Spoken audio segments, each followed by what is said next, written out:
noite. Glória a Deus. Pode sentar, você que já orou. Abra sua Bíblia lá no livro de João, capítulo 15. Livro de João, capítulo 15.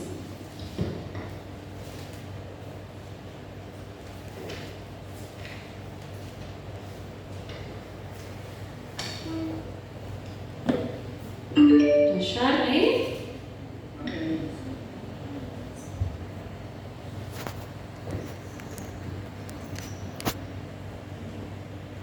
João capítulo 15, versículo 5.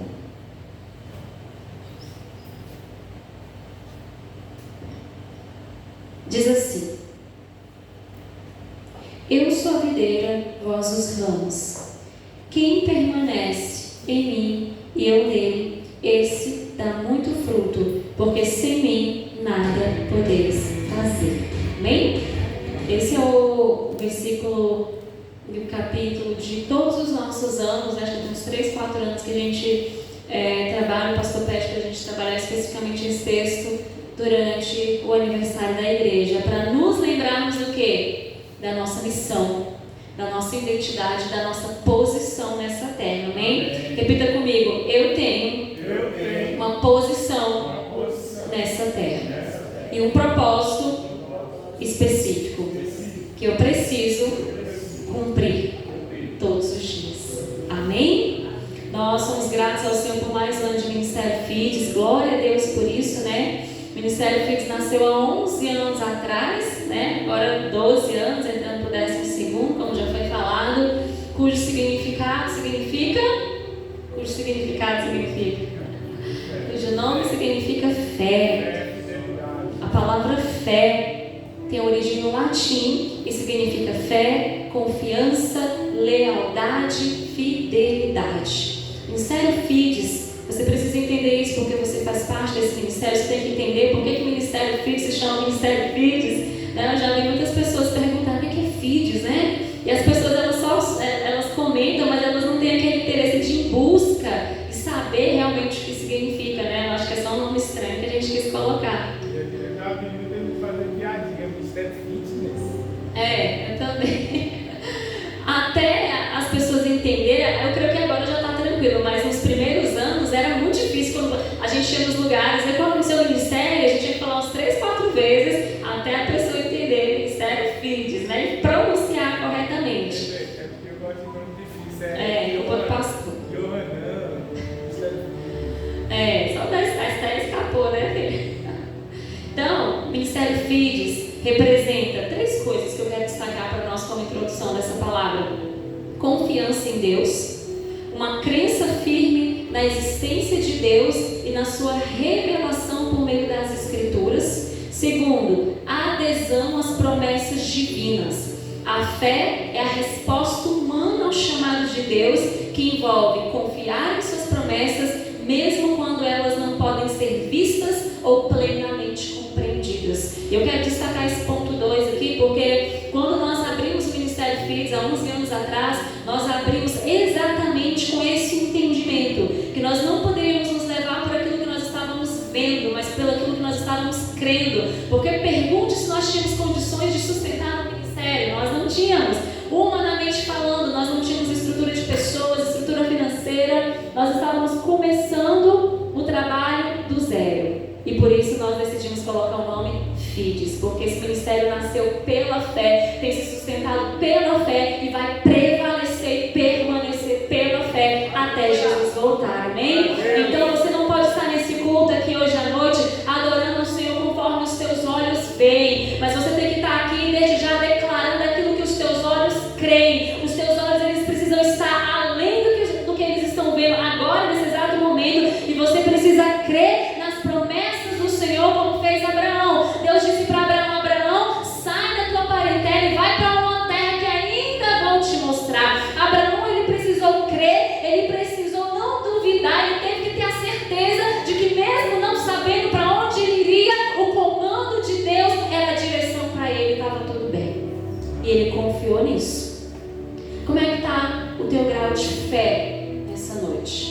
tem um grau de confiança. Para onde os teus olhos estão fixos? Nós não podemos olhar para as circunstâncias, os nossos olhos eles não podem estar, no momento que nós estamos passando, mas os nossos olhos eles precisam sempre estar na promessa do Senhor nas nossas vidas, porque quem olha para a promessa não anda desanimado, quem olha para a promessa não deixa de adorar, independente de quantidade de pessoas, independente se teu irmão veio ou se não veio. Quem olha para a promessa e entende que ele é um adorador verdadeiro, que está na casa do Senhor, que vive para adorar, independente de qualquer coisa. Porque já viu, tem pessoas que elas condicionam a adoração delas às situações.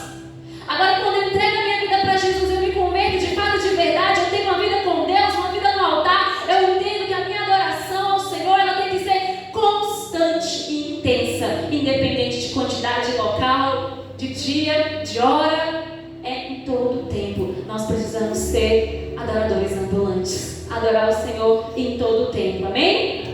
Por isso nós somos Ministério Fides, porque nós não nos focamos naquilo que nós vemos, nós não nos focamos naquilo que nós não conseguimos compreender, nós entregamos nas mãos do Senhor e cremos que Ele já tem o controle de todas as coisas nas mãos dele. Terceiro, nós temos a certeza nas verdades reveladas, que é a palavra. A fé cristã não é apenas intelectual, mas envolve um compromisso total. Repita comigo, compromisso total.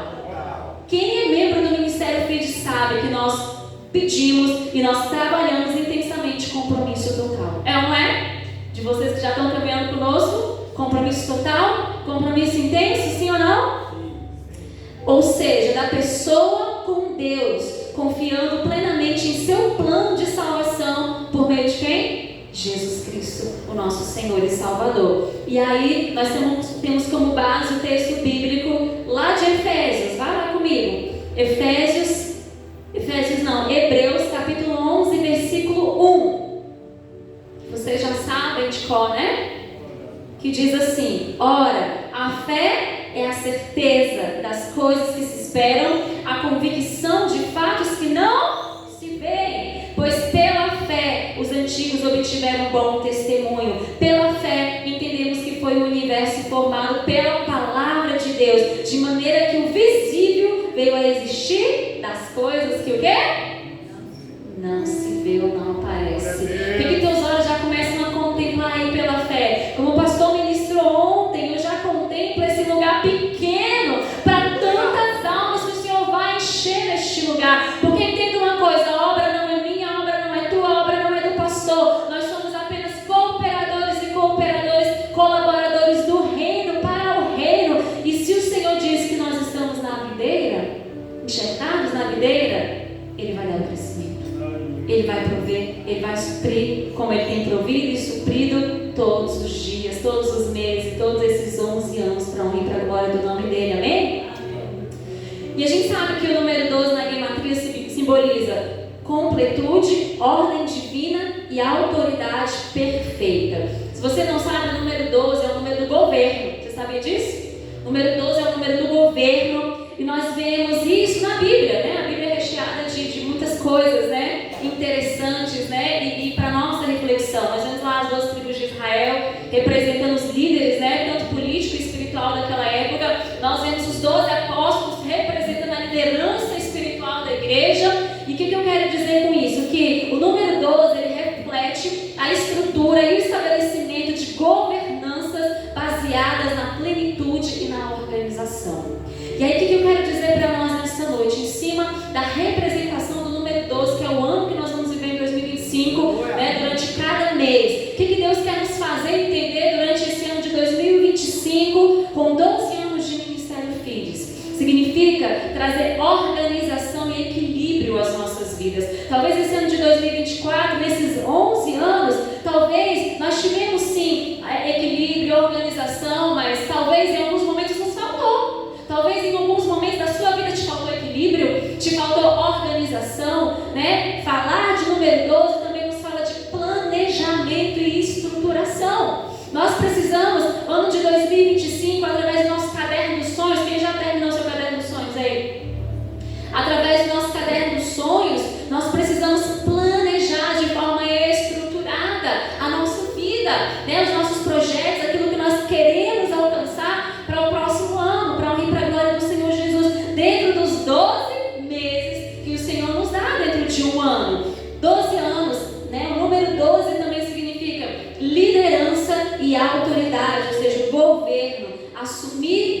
papel da liderança. Eu creio que 2025 Deus tem nos dado uma nova postura de assumir a liderança que Ele nos confiou. Deus te confiou liderança. Quando eu falo de liderança, eu não quero que você se limite a estar aqui nesse altar, ter um cargo, ter um título, porque você é líder de alguma maneira. Você é líder lá na sua casa, você é líder como pai, líder como mãe. Talvez você é líder no seu ambiente de trabalho, líder aqui na igreja, e talvez esse ano nós deixamos a desejar com a autoridade que o Senhor nos colocou de líderes, de assumir o governo, assumir as rédeas das nossas vidas em todas as áreas, em todos os sentidos, com disciplina e governo de nós mesmos. Entenda uma coisa nessa noite, que nós precisamos aprender a liderar a nós mesmos. Repita comigo, eu preciso intensificar a minha capacidade de me autoliderar.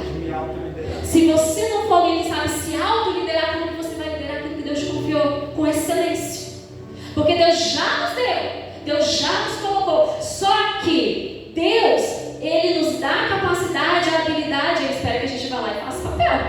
Ele espera que a gente vá lá e tenha o quê? Ação, atitude. Porque Deus já nos liberou muitas coisas de Gênesis e Apocalipse, promessas maravilhosas, intensas, profundas e sobrenaturais. Aleluia. Só que a gente conhece essas promessas e nos falta a capacidade de governo, de se apropriar dessas promessas e declarar tudo aquilo que nós somos através das verdades da palavra.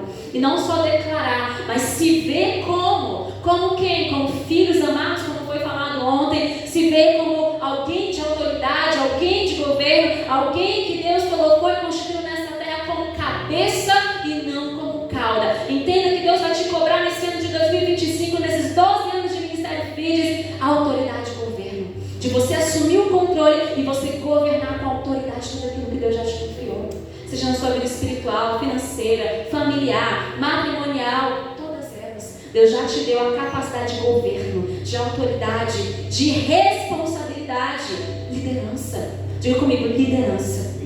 Ano que vem, que já é mês que vem, eu não vou perder a minha capacidade de liderar. E liderar e influenciar. E você vai influenciar muitas vidas para a honra e glória do Senhor Jesus. Você vai influenciar a sua família a servir mais ao Senhor. Você vai influenciar as pessoas do seu trabalho a buscarem o Senhor. Você vai influenciar as pessoas desse bairro aqui a servir a Jesus. Não é na força do nosso braço nem na nossa capacidade, mas por Cristo que já habita em nós. Você tem noção do que é isso? Que autoridade, que domínio que o Senhor já nos deu. Agora nós precisamos nos posicionar para esse novo ano, para essa nova oportunidade, esse novo ciclo que o Senhor já nos preparou. Quem está disposto a mergulhar profundo? Glória a Deus. Só o pastor Kennedy? Quem está disposto a mergulhar fundo? Glória a Deus. Aleluia. Então nós vemos aqui que nós precisamos definir metas anuais. Eu quero dar uma dica para você. Estabeleça uma meta por mês. Comece em janeiro estabelecendo metas. Uma meta para janeiro, uma meta para fevereiro, para março. Vai estabelecendo uma meta por mês dentro dos nossos 12 meses do ano. Por quê? Porque isso, ele cria um ciclo de crescimento contínuo. Ou seja, quando você cria uma meta por mês, você vai estar gerando esse ciclo de quê?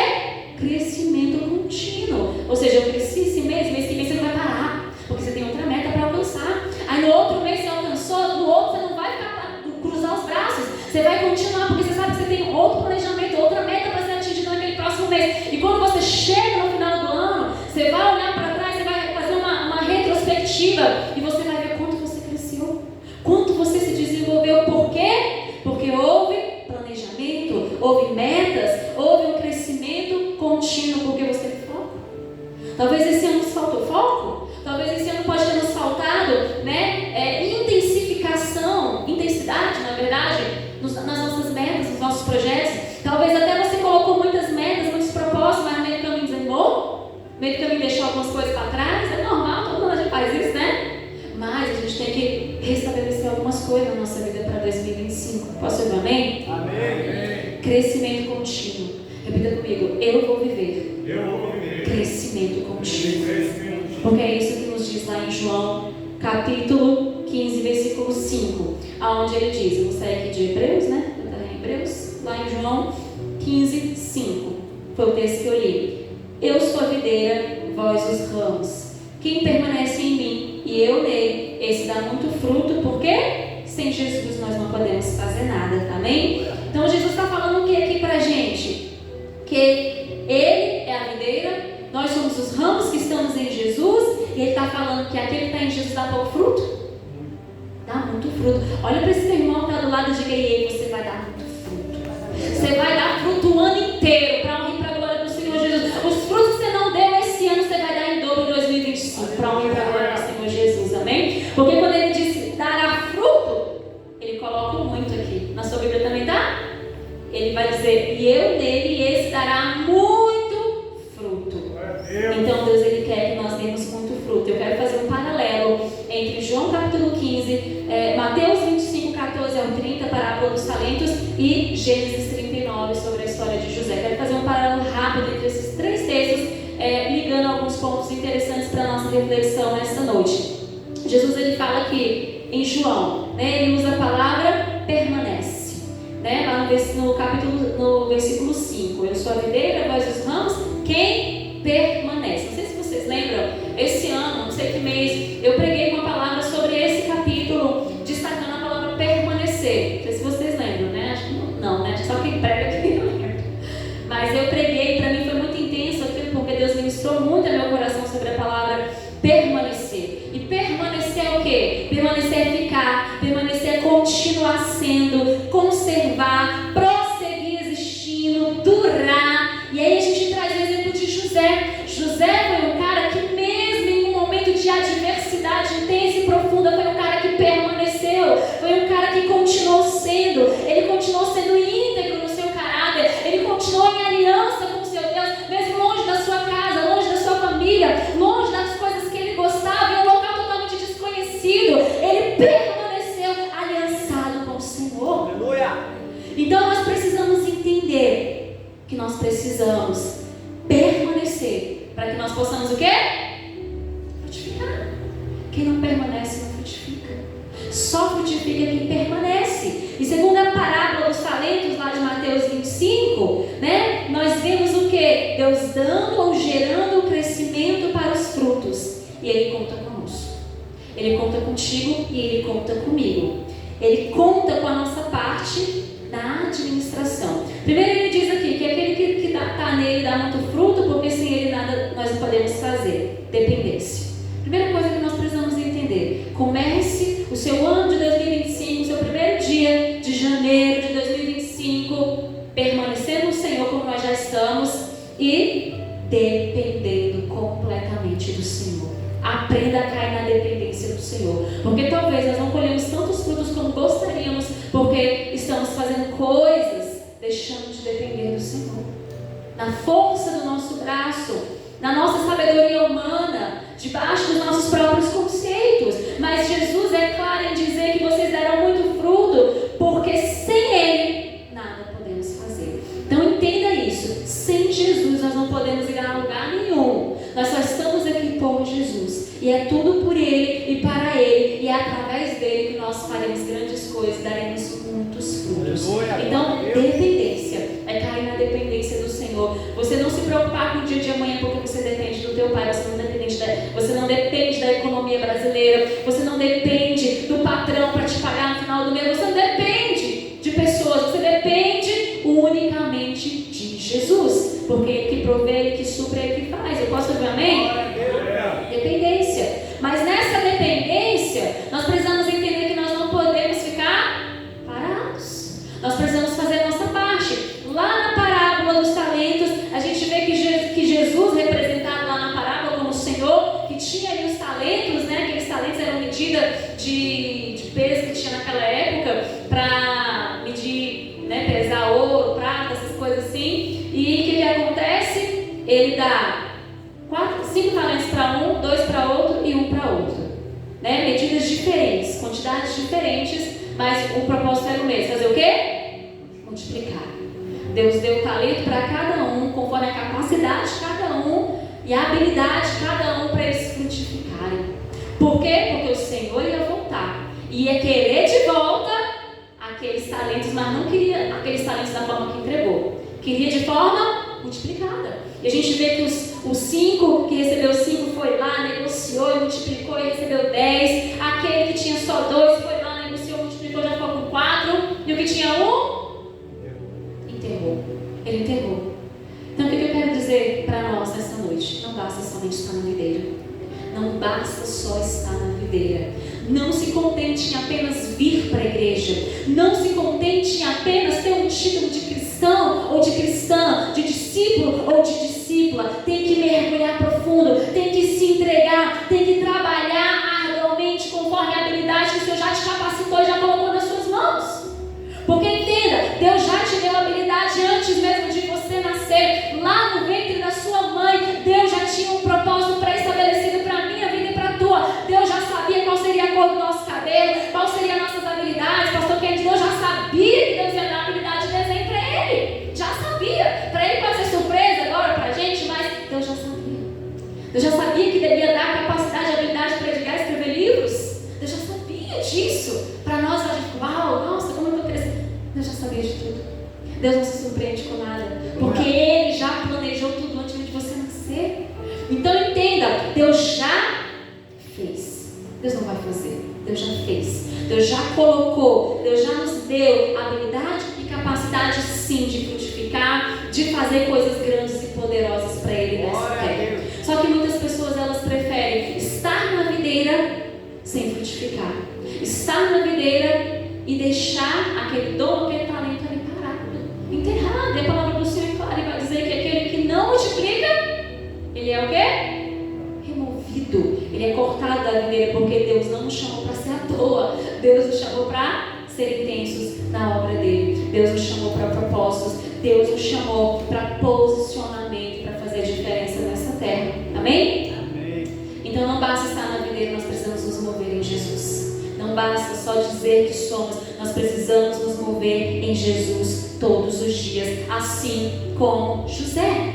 José, quando ele passou por todos aqueles momentos de dificuldade, nós vemos que, como eu já falei, ele não se deixou abater, ele não se deixou abalar. E nós vemos que Deus foi dando pequenas responsabilidades para José. Lá em Gênesis capítulo 37, agora vamos lá para Gênesis. Gênesis capítulo 39.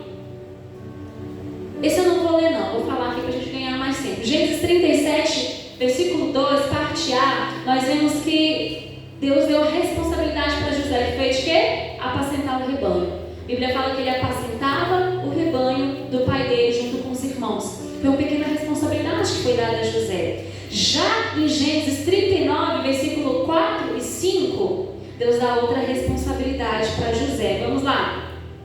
Logrou José mercê, ou seja, graça perante ele, a quem servia. Ele quem? Potifar. E ele o pôs por mordomo de sua casa e lhe passou a mão tudo que tinha. E desde que o fizeram mordomo da sua casa, sobre tudo que tinha, o Senhor o abençoou. A casa do egípcio, por amor de José, a bênção do Senhor estava sobre tudo que tinha, tanto em casa como no campo.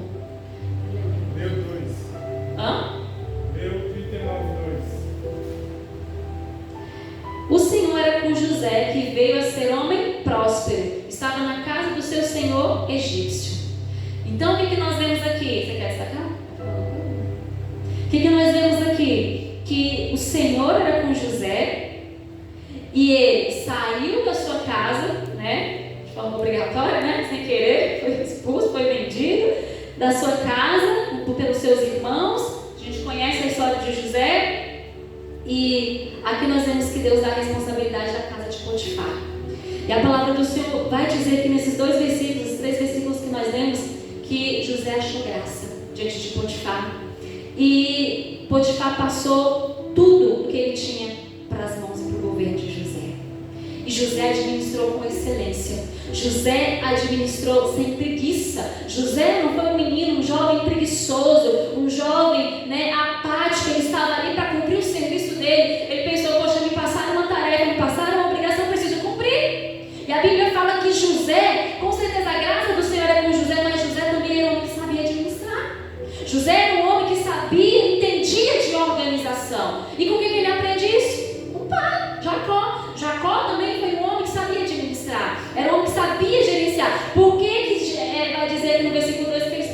próspero aqui, José? Porque ele com certeza foi o exemplo do pai. Jacó, quando sai da casa dos pais dele, vai fugir para a casa de Labão, ele chega com quem lá na casa de Labão? Fala para mim. Ele chega sem nada, só com a roupa do corpo, e ele começa a trabalhar para Labão. Ele trabalha 14 anos só para pagar o dote lá das filhas que ele teve que casar, mas ele não tinha nada. Depois desses 14 anos ele continua trabalhando para Labão, agora em acordo, em aliança, e Jacó começa a prosperar. E a Bíblia fala que quando ele retorna, ele sai da casa de Labão, ele sai um homem muito próspero, um homem muito rico, com muitos gados, com muitos bens. Ou seja, Jacó era um homem que sabia administrar. E José estava observando isso, José já estava aprendendo com seu pai. Então, era graça, a favor do Senhor, mas também Deus contava com a habilidade e capacidade de José nessa terra. Então entenda, Deus ele vai te favorecer com a graça dele, mas você não tem que cruzar os braços e deixar a vida levar, né? É você usar a capacidade, o domínio que ele já te deu para fazer o que ele te confiou, né? Então José, ele foi disciplinado na casa de Potifar. Ele foi alguém que estava ali zelando por algo que não era dele. Entenda, eu estou trabalhando com a irmã Célia, nosso discipulado, capítulo 5 da lição do módulo 2, da apostila inicial. Eu achei bem interessante porque o tema desse capítulo fala a excelência do trabalho.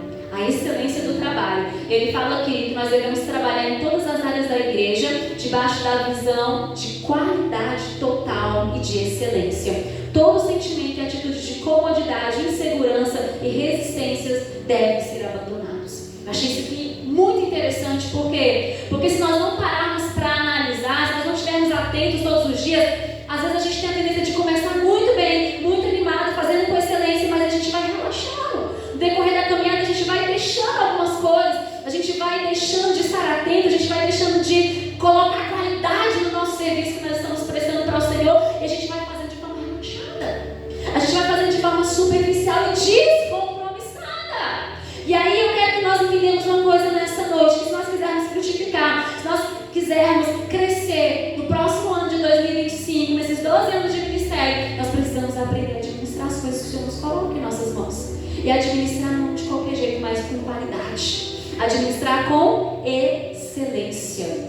Ele fala aqui que deve haver vontade e empenho para atingir as nossas metas. Não desanimar diante das dificuldades e priorizar a excelência em tudo, tá? Isso na nossa apostila. Então nós precisamos, eu acho que a gente tem que fazer, né, umas recapitulações das nossas apostilas mensalmente, porque tem coisa que a gente aprende e não volta mais. Só quando a gente pega outro discípulo e a gente vai e volta naquilo ali. Porque tem coisas que eu mergulho na nossa apostila que eu fico assim muito edificada. Por isso que é bom você discipular, porque quem aprende mais é você que está ensinando do que quem está aprendendo, né? Então, é importante que a gente entenda que a gente precisa buscar qualidade naquilo que nós fazemos. É tão bom o serviço de qualidade, não é? Ontem a gente estava falando com a Alina antes dela descer do carro, a gente estava falando de dentista, né? Que é bom quando a gente vai num profissional de qualidade. Você viu o pastor falando ontem que eles foram no médico, né? E a profissional não era de qualidade. Era médica, sei lá o que era, né? Mas não tinha qualidade no serviço que oferecia. Isso é muito ruim, porque quem é atendido vai querer voltar? Nunca mais. Vai indicar? Então, quando nós falamos de igreja, de administração, nós precisamos entender que você não está aqui trabalhando para o pastor, você não está aqui trabalhando para mim, para o Edgar, para o pastor Kennedy. Nós estamos aqui trabalhando para o reino. Nós estamos aqui trabalhando para o Senhor e nós não podemos cair na qualidade do nosso serviço. Muito pelo contrário, nós precisamos intensificar e aumentar a excelência do nosso trabalho para o Senhor. Foi isso que José fez. Ele intensificou a qualidade do serviço que ele prestava para Potifar. Ele deu o melhor dele, não era a casa dele, não era o dinheiro dele, não era nada dele, mas ele deu o melhor, ele deu tudo dele. Tanto é que Potifar não se preocupou em entregar tudo nas mãos dele. Ele tinha tanta confiança porque ele botava as mãos no fogo por José. Ele sabia que José era um cara que sabia administrar com excelência. Será que teu patrão ele teria a confiança de colocar tudo nas suas mãos? Será que teu esposo, a tua esposa teria a confiança de colocar tudo nas suas mãos? Será que o teu pastor, o teu líder pode ter essa confiança de colocar tudo em tuas mãos e saber que você vai prestar um serviço de qualidade, que você não vai titubear na fé, você não vai desanimar, você não vai retroceder, mas você vai dar o seu melhor dia após dia, mês após mês, ano após ano, até Jesus voltar? Foi isso que José fez. ele deu o melhor dele e cuidou daquilo que não era dele. Porque às vezes a gente tem essa mania, né? Que aquilo que não é nosso a gente é meio desleixado. Eu não sou assim, não. As coisas que é dos outros eu cuido mais do que é minha. Mas tem gente que, quando as coisas não é dela, ela não se preocupa. Olha, a gente vê isso nos comércios. Quando a gente vai nos locais comprar alguma coisa, a gente vê que a maioria das pessoas, elas não estão ali pela empresa a qual elas trabalham. Elas estão lá pelo dinheiro no final do mês. Então elas não prestam serviço de qualidade, elas querem apenas receber. Então muitas vezes são pessoas emburradas, de cara feia, atendem mal, recebem mal, né? Porque elas estão nem aí, a empresa não é delas, né? Nada é delas ali, elas só estão ali para receber o salário delas no mês. Mas é tão bom quando você chega em um ambiente onde a pessoa está mais preocupada em servir do que ganhar. Como foi falado ontem também, Jesus ele veio para servir. Então entenda, nós estamos aqui para servir. Nós não estamos para ganhar, nós estamos para servir, porque quando você serve, você ganha. Quando nós estamos servindo, nós já estamos ganhando automaticamente, amém? José não entendia, mas ele estava ganhando. Ele estava ganhando pontos no mundo espiritual pela atitude, pela postura de trabalho, de excelência que ele estava realizando ali. E depois Deus vai aumentando. Deus confia a José o quê? Cárcere. Lá em Gênesis capítulo 39, versículo 21 e 23. O Senhor, porém, era com José, ele foi benigno, ele deu mercê, de novo, né? Perante o carcereiro, o qual confiou às mãos de José todos os presos que estavam no cárcere. E ele fazia tudo quanto se devia fazer ali. E nenhum cuidado tinha o carcereiro de todas as coisas que estavam nas mãos de José, porquanto o Senhor era com ele, e tudo que ele fazia, o Senhor prosperava. Olha que maravilha isso, né? Ou seja, José, ele foi levado lá para onde? Para o cárcere. A mudança de ambiente não interferiu nem mudou a qualidade do serviço prestado por José. Vou repetir. A mudança de ambiente não mudou a capacidade de prestação de um serviço de qualidade de José. E agora ele estava no cárcere, prisão. Ele estava em um local onde ninguém gostaria de estar. Ele estava em um local que ele estava de forma imerecida. Ele não mereceu, ele não tinha sido culpado pelo crime a qual ele tinha sido levado para aquele cárcere. Mas até lá no cárcere, até lá na prisão, José, ele não fazia só o que mandava. Com certeza ele foi um cara que chegou ali fazendo mais do que ele tinha que fazer. Alguém que logo de imediato se destacou pela postura de um cara que estava ali para servir. E olha que José, ele poderia muito bem ter chegado naquele cárcere, ele ficado isolado, cair numa depressão, entrar em uma tristeza profunda, choramingado a vida inteira, porque ele tinha motivos para isso? Claro que ele tinha. Ele tinha sido abandonado pelos seus irmãos, estava longe da sua casa, estava em uma tristeza, assim, porque é uma pessoa que ela é tirada do seu pai, de alguém que ama, né? É tirado pelos seus próprios irmãos ali, vendido como escravo. Gente, o homem livre agora se torna escravo.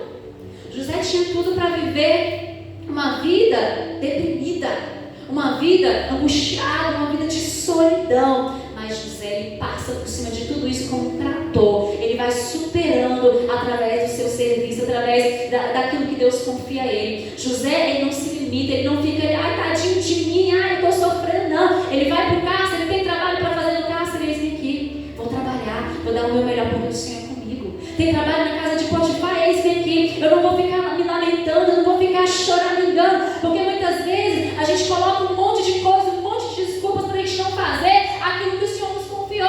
E às vezes a gente tem até, como é que eu posso dizer? Quando a gente tem razão, né? Às vezes a gente tem até razão, não sei nem se era essa palavra que eu queria dizer, para as desculpas que nós damos. Como José, né? Ele tinha até razão e talvez ele, se ele tivesse uma postura de ficar ali, retraído no canto dele, por conta de tantas lutas e adversidades que ele estava passando. Mas como eu falei, ele superou aquilo ali e ele foi dando o melhor dele em todo tempo. Então nós precisamos aprender a superar as nossas dores, superar as nossas perdas. Nós perdemos muito, né? Não adianta a gente mascarar e dizer, não aconteceu nada. A gente sabe, a gente passou um processo difícil, um processo doloroso, de algumas perdas, de pessoas que nós amamos, que nós aprendemos a amar durante essa caminhada de 12 anos. Hoje nós estávamos vendo muitas fotos, o pastor conseguiu restaurar, que ele tinha perdido, ele restaurou, né? De quando a gente não tinha nem os meninos, quando a gente pastoreava lá em São Sebastião. E eu falei, meu Deus, quantas pessoas a gente já batizou, quantas pessoas a gente já pastoreou, quantas pessoas a gente já acompanhou, quantas? Né? E elas já estão lá, cada uma seguindo o seu caminho, seguindo a sua vida.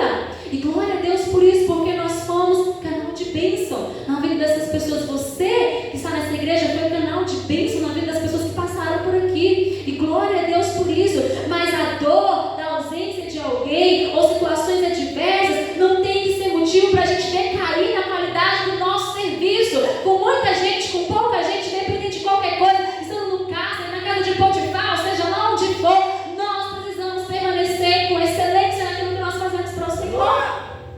Nós precisamos continuar sendo constantes, nós precisamos continuar permanecendo, como diz lá em João capítulo 15. Permanecer. José permaneceu. Ele tinha tudo para não permanecer. Ele tinha tudo para desmoronar. Ele tinha tudo para viver uma vida sem sentido. Mas não, ele olha para o autor e consumador da fé dele. Ele olha para as promessas, ele se lembra dos sonhos. Ele se lembra daquilo que o Senhor falou para ele. Aquilo era tão real dentro dele, que eu creio que aquilo foi um porto seguro para José, para que ele não parasse, para que ele não duvidasse que uma hora Deus mudaria a história da vida dele. Então nós precisamos ter essa postura de José e entender que Deus está no controle de tudo e nós precisamos nos manter constantes até o fim, né? E por fim, lá em Gênesis capítulo 41, versículo 39 ao 42, ele diz: depois disse Faraó a José: visto que Deus te fez saber tudo isso, ninguém há tão ajuizado e sábio como tu.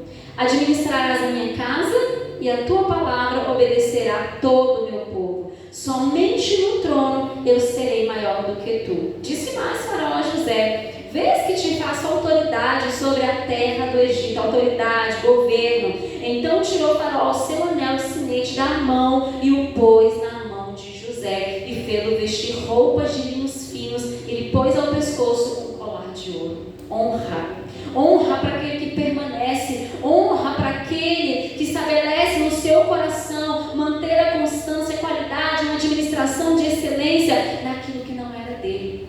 Olha que interessante nesses textos que nós lemos aqui de José, que tudo que José administrou não pertencia a ele. O rebanho não pertencia a ele, pertencia ao pai dele. A casa de Potifar não era de José, era de Potifar. Os bens eram de Potifar. O cárcere não era de José, mas ele administrou sobre o cárcere. Agora nós vemos aqui Deus aumentar a responsabilidade de José. Agora ele está administrando sobre a casa de Faraó e sobre toda a terra do Egito. Porque a Bíblia fala: se nós somos fiéis no pouco, o Senhor nos colocará sobre o muito. Se você souber administrar o pouco que Deus coloca nas tuas mãos, Deus ele vai colocar mais responsabilidades para você administrar mais ainda, te honrar mais ainda e te colocar em posições de destaque mais ainda, para que o nome dele seja glorificado na sua vida, como ele fez na vida de José. Agora José ele era ali a autoridade em toda a terra do Egito, porque José entendeu uma coisa, que nada que passou pelas mãos dele era dele, pertencia a ele, mas ele precisava administrar e cuidar com excelência. Assim como na parábola dos talentos, o Senhor da parábola deu os talentos para cada um, e eles sabiam que o Senhor ia voltar e ia pedir contas daqueles talentos multiplicados. José entendia que tudo aquilo, as responsabilidades que Deus estava dando para ele, o Senhor ia pedir de José, porque era o Senhor que estava conduzindo a vida dele. Então entenda uma coisa nessa noite, que da mesma forma que José administrou tudo aquilo que Deus colocou sobre a mão dele, sobre a responsabilidade dele, Deus honrou e Deus deu vitória. Nós precisamos seguir adiante, administrando melhor tudo aquilo que Deus nos confiou. Porque sabe, o rei, o dono de todas as coisas, porque nós não somos dono de nada aqui nessa terra, você não é dono de nada, você não é dono da sua casa, você não é dono dos seus filhos, nada é seu. Deus te confiou como um administrador, como uma administradora, porque o que é um administrador? É aquele que gerencia e cuida de forma responsável de algo que não é seu. Tudo que nós temos aqui não é nosso, por isso nós não podemos negligenciar na nossa administração. José entendia, nada era dele. Tudo era algo que tinha sido confiado a ele, mas ele ia prestar contas. Ele tinha que prestar contas para Potifar, ele tinha que prestar contas para Faraó, ele tinha que prestar contas para o carcereiro, ele tinha que prestar contas. Então ele fazia o melhor. Entenda uma coisa nessa noite, que tudo que Deus te confiou, você vai precisar retornar para Deus de forma multiplicada. Deus te deu uma casa, Deus te deu uma família, Deus te deu filhos, você vai precisar retornar para Deus multiplicado. Deus te deu um salário, Deus te deu uma profissão, Deus te deu uma igreja para você cuidar, um ministério, discípulos, discípulas. Deus vai querer de volta, mas de forma multiplicada. Então nós não podemos negligenciar o nosso trabalho. Nós precisamos intensificar a excelência de tudo aquilo que nós fazemos. E se os frutos não estão vindo, são vários motivos. A gente sabe que a Bíblia fala que há tempo para tudo, né? A Bíblia também fala que os frutos ele vêm na estação certa, conforme Salmo 1 fala que os frutos eles vêm na estação correta. Então nós precisamos ser pacientes para esperar esses frutos virem, mas ser pacientes trabalhando, pacientes prestando serviço de qualidade, como José. José ele foi paciente até chegar no governo que Deus colocou sobre as mãos dele, mas ele não foi paciente passivo, ele foi um paciente ativo. Ele foi um paciente que por onde ele passava ele deixava frutos. Ele passou na casa de Potifar, deixou frutos. Ele passou no casa, ele deixou frutos. Ele passou na terra do Egito, deixou frutos. Aonde você tem passado, você tem deixado frutos teus. Aonde nós temos passado, as pessoas têm olhado e falado: poxa, essa pessoa aqui é uma administradora de excelência, essa pessoa que eu confio, essa pessoa eu quero contratar, essa pessoa eu quero caminhar comigo. Será que na nossa casa nós estamos deixando frutos?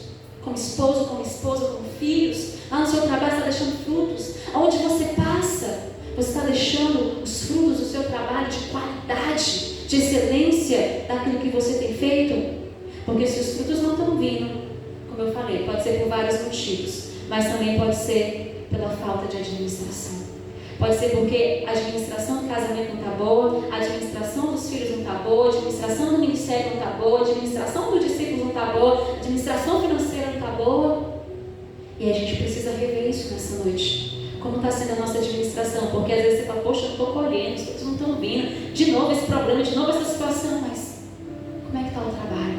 Como é que está a excelência? Como é que está a qualidade naquilo que o Senhor te confiou? Não adianta você querer frutos do nada, porque o fruto vem para aquele que planta. Não adianta você querer filhos disciplinados, filhos voltados, se você não planta disciplina, ensino, correção na vida dos seus filhos. Não adianta você querer um casamento abençoado, um casamento feliz, se você não planta, né, um investimento na sua casa, no seu relacionamento, na sua vida matrimonial, conforme os princípios da palavra. Não adianta você querer frutos no ministério se você, né, faz as coisas de qualquer jeito, não tem aquele posicionamento, aquele compromisso como José teve com as coisas que o Senhor confiou nele. Não adianta. Então é tempo de nós revermos, né, como tem sido a nossa administração durante esses 11 anos de Ministério Filhos. Como nós temos administrado a nossa vida, como temos administrado o nosso ministério, como temos administrado a nossa saúde, como temos administrado a igreja do Senhor durante esses 11 anos. Não falo só de ano de 2024, mas durante toda essa caminhada, né? Se os frutos não estão bons, é porque a administração precisa melhorar. E se nós não estamos satisfeitos com o que nós estamos colhendo, é porque talvez não está tendo disposição para administrar com excelência. Eu gostaria que vocês colocassem em pé nessa noite e que nós orássemos ao Senhor, nos despertando para essa palavra de que sem administração de excelência não há frutos, não há resultado, não vai haver resultado, vai haver frustração. Mas que nós possamos seguir com o exemplo de José. José para mim foi fantástico, porque tudo que ele administrou, como eu falei, não era dele, mas nem por isso ele fez pouco caso. Ele deu o seu melhor. Então vamos dar o nosso melhor. Dê o seu melhor para tudo aquilo que Deus te confiou. Nós já estamos dando o nosso melhor, mas você pode dar mais? Quem aqui pode dar um pouco mais? Pastor, você pode fazer mais? Nina, você pode fazer um pouco mais? Rodrigo, você pode fazer um pouco mais do que você tem feito? Esther, você pode fazer mais? Iô, você pode fazer mais? Pastor Kennedy pode fazer mais? Edgar pode fazer mais? Eu tenho uma necessidade de fazer mais. Eu entendo que eu preciso, eu posso, eu dou conta de fazer mais. Só que eu preciso entender que eu preciso sair da minha zona de conforto e eu preciso me lançar, e eu preciso ter essa consciência de que eu não trabalho somente para homens, mas eu trabalho principalmente para o Senhor. Quando eu sirvo pessoas, quando eu sirvo minha casa, eu sirvo minha igreja, eu sirvo meu trabalho, eu estou servindo diretamente ao Senhor, e isso me impulsiona a prestar um serviço de qualidade, fazer uma administração de excelência. Porque a administração de excelência em tudo que Deus te confiou é que vai te gerar os frutos, e frutos que vão permanecer. Os frutos de José permaneceram. Eu quero declarar que os seus frutos também permanecerão. Os meus frutos permanecerão, os nossos frutos permanecerão para a honra e para a glória do Senhor Jesus, amém? Feche seus olhos nessa hora, fala com o Senhor, faça aí, né, uma retrospectiva desses 11 anos de caminhada. Como é que foi a sua administração? Como é que está sendo a sua administração até aqui? Como é que você está administrando a tua casa? Como você está administrando o teu trabalho? Como você está administrando as suas finanças? Como você está administrando a tua vida profissional? Como você está administrando a tua igreja, o teu ministério, o teu chamado, os teus discípulos, as tuas discípulas? Como é que você está administrando? Diga para o Senhor. Se você precisa melhorar, fala: Senhor, a partir de hoje eu faço uma aliança contigo. A partir de hoje a minha administração vai mudar. A partir de hoje eu vou ser mais responsável, mais compromissado, mais aliançado. Eu vou ser como José, independente se pertence a mim ou não, eu vou fazer o meu melhor. Eu vou dar o meu tudo. Eu vou dar o meu tudo. Será que você pode dizer para o Senhor na tua oração nessa noite: Senhor, a partir de hoje eu vou dar o meu tudo, porque o Senhor deu o teu tudo por mim, por você. Então eu gostaria que você fosse sincero com o Senhor e você dissesse para Ele hoje: Deus, hoje eu vou dar o meu tudo. A partir de hoje em diante, eu não vou fazer as coisas pelas metades, eu não vou fazer com preguiça, de forma relaxada, de forma desinteressada. A partir de hoje eu vou colocar excelência em tudo que eu faço, porque quando eu trabalho para o Senhor trabalha para mim. Quando você trabalha para o Senhor, Ele trabalha para você, amém? Pai, em nome do Senhor Jesus, nós queremos te agradecer, Pai, por essa palavra que o Senhor ministrou aos nossos corações. Nós temos a consciência, como igreja, eu tenho consciência, Pai, que eu preciso melhorar na administração daquilo que o Senhor me confiou. Eu preciso melhorar na administração do meu lar, como mãe, como esposa. Eu preciso melhorar na minha administração financeira. Eu preciso melhorar na minha administração profissional. Eu preciso melhorar como pastora, como líder, como serva, como filha amada do Senhor. E eu quero, meu Deus, a partir de hoje, Pai, fazer esse voto contigo de dar o meu tudo, meu Pai. Eu quero dar o meu tudo para Ti, Senhor, independente das circunstâncias, Pai. Eu quero superar todos os dias as minhas próprias limitações e me entregar diante do Teu altar, meu Deus, e gerar frutos e frutos que permaneçam eternamente, porque tudo aquilo que nós fazemos para Ti não se perde, está sendo registrado nos céus. Então, meu Deus, nós declaramos como igreja, meu Pai, que nossos frutos permanecerão, e onde nós passarmos, onde nós pisarmos os nossos pés, estendemos as nossas mãos, haverá frutos que vão permanecer, haverá um trabalho de qualidade, haverá uma prestação de serviço de excelência, porque nós não estamos fazendo mais por fazer, nós sabemos que nós estamos fazendo com Rei dos Reis e Senhor dos Senhores. Então, Pai, coloca disciplina em nossos corações, coloca, meu Pai, fogo em nossos corações, coloca mais temor, coloca mais disposição, coloca mais ânimo, coloca mais força e intensidade na nossa caminhada contigo, Pai. Nós declaramos, Paizinho querido, que 2025, nesses 12 anos que nós vamos entrar de Ministério Filhos, Pai, será diferente de todos os anos anteriores. Será um ano de governo, um ano de autoridade, um ano de liderança, um ano onde nós vamos nos posicionar e não deixar Satanás voltar nas nossas costas, mas nós pisaremos a cabeça do inimigo com autoridade e governaremos aonde o Senhor nos colocar, Pai. Governaremos com unção, lideraremos com autoridade, porque já nos foi dada e nós cremos nisso, Pai, e nós não vacilaremos, Pai. Nós não vamos perder oportunidades, nós vamos fazer tudo aquilo que o Senhor nos confiou, tudo aquilo que o Senhor nos deu, tudo aquilo que o Senhor colocou sobre as nossas mãos para administrar. Nós não vamos fugir, nós não vamos correr, nós não vamos dar justificativas, não, Senhor. Nós vamos para cima, nós vamos vencer, nós vamos avançar, porque o Senhor está conosco, nós estamos enxertados na videira, Pai. E quando nós temos essa certeza, meu Deus, é certo os frutos e abundante as colheitas, meu Pai. Nós declaramos isso sobre esse ministério, nós declaramos frutos abundantes na vida individual de cada um dos nossos irmãos que estão aqui nessa noite, Pai. E nós já te agradecemos em nome de Jesus, amém? Você pode dar uma salva de palmas bem forte ao Senhor? Glória a Deus, aleluia. Que assim seja, para a honra e para a glória do Senhor Jesus, amém? Eu achei muito interessante a gente ver como o Espírito Santo ele lidera e governa a obra dele, né? Antes de vir para cá, eu estava justamente, eu nem falei para a pastora, né? Eu nem sabia, ela nem me falou o texto que ia pregar, mas eu estava em casa estudando sobre José do Egito, justamente sobre o fato de como que ele administrou ali, assim, tudo que Deus colocou na mão dele. E o que nos chama a atenção é que nada disso era dele, mas ele fez o melhor.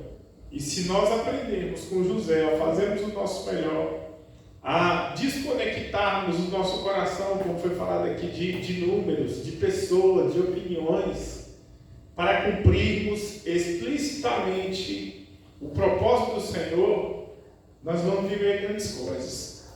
Porque, por exemplo, nós vemos na história a vida de João Calvino, John Wesley, de Lutero, foram um só homem que mudou a história da igreja, que contribuiu para que eles fossem como grandes luminares, fossem grandes faróis para a obra. Então Deus não precisa de multidão para fazer, via de regra. Nós vamos ver Deus usando aqueles que se colocam na presença dele, como foi com Débora. Chamou Baraque não quis, então a honra foi para Débora. Nós vamos ver isso na vida de Josué, vamos ver isso na vida de Moisés, e esse padrão se repetindo na vida daquele que escolhe obedecer. Então, como o pastor Helenildo falou aqui ontem, ele chegou sozinho na cidade, ganhou uma alma. Hoje a igreja tem 200. E eu vou falar, né, que vindo para cá, nesse tempo de recomeço, meu amigo, nós estamos muito melhor do que quando a gente começou. Porque agora a gente tem tempo próprio, a gente tem uma liderança, a gente tem uma cidade inteira para a gente ganhar, crianças para nós, né, servirmos e através dela ganharmos as famílias, entendeu? Então, o José, ele viu na dificuldade a oportunidade. Nós não podemos ver nas oportunidades e dificuldades. Se nós abrirmos os nossos olhos, nós iremos chegar muito longe, vamos ganhar muitas almas para a honra e para a glória do Senhor. Amém? Então vamos agradecer ao Senhor. Deus, obrigado. Ó Deus, pelos louvores. Obrigado, Senhor, pela direção deste culto. Obrigado por esta palavra, o exemplo de José. Ensina-nos a sermos exímios administradores, Pai, daquilo que o Senhor colocar nas nossas mãos, porque nós sabemos que aquele que é fiel no pouco, Deus coloca sobre muito. Abençoa, Senhor, e multiplica no nome do Senhor. Eu te louvo, Senhor, porque na nossa trajetória, na nossa caminhada, nós chegamos aqui, ó Deus, só com a roupa do corpo, mas o Senhor já multiplicou discípulos, bens, filhos espirituais e físicos. O Senhor tem multiplicado, o teu favor tem caminhado conosco, Pai. Ó Deus, e que a tua bênção seja sobre esse bairro, sobre essa igreja, sobre as nossas vidas, assim como foi na vida de José. Muito obrigado, Senhor, por esses 12 anos de livramento, de suprimento, pelas almas as quais nós podemos batizar, pregar a tua palavra. Ó Deus, para que teu nome fosse exaltado, em nome do Senhor. Abençoa a vida espiritual dos nossos irmãos. E agora nós já estamos finalizando. Que o Senhor nos leve debaixo da tua poderosa mão. Em nome de Deus, debaixo da tua bênção, que o Senhor nos conceda, ó Deus, um final de semana, um restante final de semana cheio da tua presença, Pai, em nome de Jesus. Estenda a mão. Que o amor de Deus, a graça de nosso Senhor Jesus Cristo, a amizade, a comunhão e as consolações do Espírito Santo sejam com todos dizem amém. Assim está encerrado em nome de Jesus. Cumprimente uns aos outros.